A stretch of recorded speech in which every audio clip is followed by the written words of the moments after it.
அழகர் மலையிலேருந்து கிளம்புன நாங்கள் நெக்ஸ்ட்டு பழனிக்கு போகலான்னு கிளம்பிட்டோங்க. திண்டுக்கல்லில் ஒரு ஸ்டாப்பிங்கை போட்டுட்டு டீயை குடிச்சிட்டு வண்டியை எடுக்கும்போது டைம் கரெக்டாக 6:30. ஸோ பழனி போக முடியாதுன்னு நாங்கள் முடிவு பண்ணோம். ஆனால் அதுக்கு பதிலாக 24 மணி நேரமும் அன்னதானம் வழங்குற, நோய் நொடியெலாம் தீர்க்கிற, இறந்தும் இன்றைய நாளிலும் வாழ்ந்து கொண்டிருக்கும் கணக்கம்பட்டி சித்தர் ஜீவசமாதி அடைஞ்ச கோயிலுக்கு தாங்க வந்திருக்கோம்.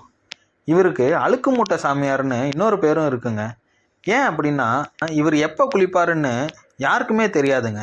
இவரோட ஒரிஜினல் நேம் பார்த்தீங்கன்னா காளிமுத்து பழனிசாமி. பொள்ளாச்சியில் பிறந்த இவரோட ஜீவசமாதி இன்னைக்கு பழனி அருகாமையிலே இருக்குங்க. நாங்கள் ரீச் பண்ணும்போது மணி ஒரு 8 இருக்கும்.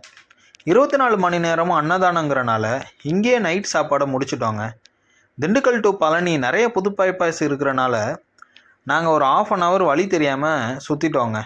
ஸோ நீங்கள் நைட் டைமில் வந்தாலோ இல்லை வழி தெரியலைனாலோ கரெக்டாக யார்ட்டாச்சும் கேட்டுட்டு போங்க. இதனால தாங்க எங்களுக்கு பழனிக்கு போக முடியாமல் போச்சு.